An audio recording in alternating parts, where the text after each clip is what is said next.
ಕರ್ನಾಟಕದ ಜನತೆಗೆ ಈ ಬಜೆಟ್ ಅಲ್ಲಿ ಏನು ಕೊಟ್ಟವ್ರೆ ಅಂದ್ರೆ ಚೊಂಬು ಚೊಂಬು ಚೊಂಬು ಖಾಲಿ ಚೊಂಬು ಕೊಟ್ಟಿದ್ದಾರೆ.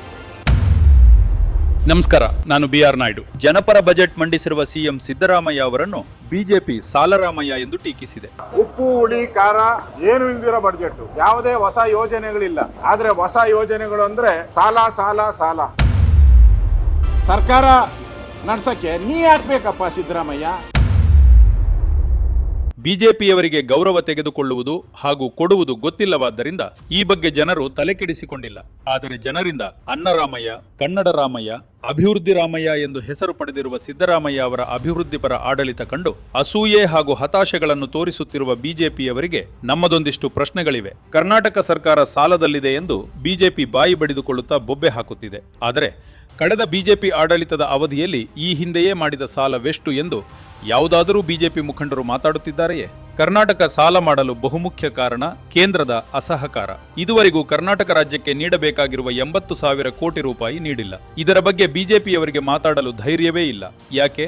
ಜಲ್ ಜೀವನ್ ಮಿಷನ್ಗೆ ಕೇಂದ್ರ ನೀಡಬೇಕಾಗಿರುವ 15,000 ಕೋಟಿ ರೂಪಾಯಿ ಪಾಲನ್ನು ಇದುವರೆಗೂ ನೀಡಿಲ್ಲ. ಇದನ್ನು ಕರ್ನಾಟಕ ರಾಜ್ಯ ಸರ್ಕಾರವೇ ಕೊಟ್ಟಿದೆ. ಇದರ ಬಗ್ಗೆ ಏನಂತೀರಿ ಮತಿಭ್ರಷ್ಟ ಬಿಜೆಪಿಯವರೇ? ಪಂಚಾಯಿತಿಗಳಿಗೆ 15ನೇ ಹಣಕಾಸು ಆಯೋಗದ ಅನುದಾನವನ್ನು ಇದುವರೆಗೂ ಬಿಡುಗಡೆ ಮಾಡಿಲ್ಲ. ಈ ಬಗ್ಗೆ ಪ್ರಧಾನಿ ಮೋದಿಯವರ ಬಗ್ಗೆ ಉಸಿರೆತ್ತಲು ರಾಜ್ಯದ ಒಬ್ಬ ಬಿಜೆಪಿ ನಾಯಕನಿಗಾದರೂ ಧೈರ್ಯ, ದಮ್ಮು, ತಾಕತ್ತು ಇದೆಯೇ? ಕೇಂದ್ರ ಸರ್ಕಾರದ ಅಸಹಕಾರದ ನಡುವೆಯೂ ಕಾಂಗ್ರೆಸ್ ಪಕ್ಷವು ರಾಜ್ಯದ ಜನರ ಹಿತ ಕಾಯಲು ಯತ್ನಿಸುತ್ತಿದೆ. ಈ ಬಗ್ಗೆ ಭಂಡಗೆಟ್ಟ ಬಿಜೆಪಿಯವರಿಗೆ ತಿಳುವಳಿಕೆ ಇಲ್ಲವೇ ಅಥವಾ ಜಾಣ ಮೌನ ಪ್ರದರ್ಶಿಸುತ್ತಿದೆಯೇ?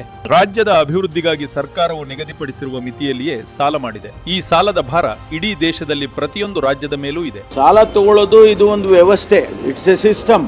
ಭಾರತೀಯ ಜನತಾ ಪಾರ್ಟಿಯವರು ಆಡಳಿತದಿದ್ದಾಗ ₹1 ಸಾಲ ಮಾಡಲಿಲ್ವಾ? ಮಾತಾಡೋದಕ್ಕೆ ಎಲ್ಲರೂ ಮಾತಾಡ್ತಾರೆ, ಆದರೆ ಕೇಂದ್ರ ಸರ್ಕಾರನೇ ದಾಟಿ ಹೋಗ್ಬಿಟ್ಟಿದ್ದಾರೆ. 3% ದಾಟಿದ್ದಾರೆ, 25% ದಾಟಿದ್ದಾರೆ. ಕೇಂದ್ರ ಸರ್ಕಾರ ರಾಜ್ಯ ಸರ್ಕಾರದ ಮೇಲೆ ಹೇರುತ್ತಿರುವ ಹೊರೆಯಿಂದಲೇ ಈ ಸಾಲ ಉಂಟಾಗಿದೆ. ಇದರ ಬಗ್ಗೆ ಮಹಾನ್ ಬಿಜೆಪಿ ನಾಯಕರು ಏನೆನ್ನುತ್ತಾರೆ? ಕೊಟ್ಟ ಕೊನೆಯ ಪ್ರಶ್ನೆ. ಅಧಿಕಾರಕ್ಕೆ ಬಂದರೆ ಪ್ರತಿಯೊಬ್ಬರ ಖಾತೆಗೆ 15 ಲಕ್ಷ ರೂಪಾಯಿ ಹಾಕುತ್ತೇನೆ ಎಂದಿದ್ದ ಪ್ರಧಾನಿ ನರೇಂದ್ರ ಮೋದಿ ಸರ್ಕಾರವು ಇದುವರೆಗೂ 200 ಲಕ್ಷ ಕೋಟಿ ರೂಪಾಯಿ ಸಾಲ ಮಾಡಿದೆ. ಈ ಹಣದಲ್ಲಿ ಮಾಡಿರುವ ಅಭಿವೃದ್ಧಿ ಕಾರ್ಯಗಳು ಯಾರ ಕಣ್ಣಿಗೂ ಕಾಣಿಸುತ್ತಿಲ್ಲ. ಕಟ್ಟಿರುವ ಸೇತುವೆಗಳು ಕುಸಿದು ಬೀಳುತ್ತಿವೆ. ಜನರು ಬಡತನ, ಹಸಿವು, ನಿರುದ್ಯೋಗ, ಹಣದುಬ್ಬರ, ಬೆಲೆ ಏರಿಕೆಯಿಂದ ನರಳುತ್ತಿದ್ದಾರೆ. ಹಾಗಾದರೆ 200 ಲಕ್ಷ ಕೋಟಿ ರೂಪಾಯಿ ಸಾಲದ ಹಣ ಎಲ್ಲಿ ಹೋಯಿತು ಪ್ರಧಾನಿ ನರೇಂದ್ರ ಮೋದಿ ಅವರೇ? ಬಿಜೆಪಿಯನ್ನು ಬೆತ್ತಲೆಗೊಳಿಸುವುದೊಂದೇ ದೇಶವನ್ನು ಉಳಿಸಲು ಇರುವ ದಾರಿ. ಜೈ ಹಿಂದ್, ಜೈ ಕರ್ನಾಟಕ.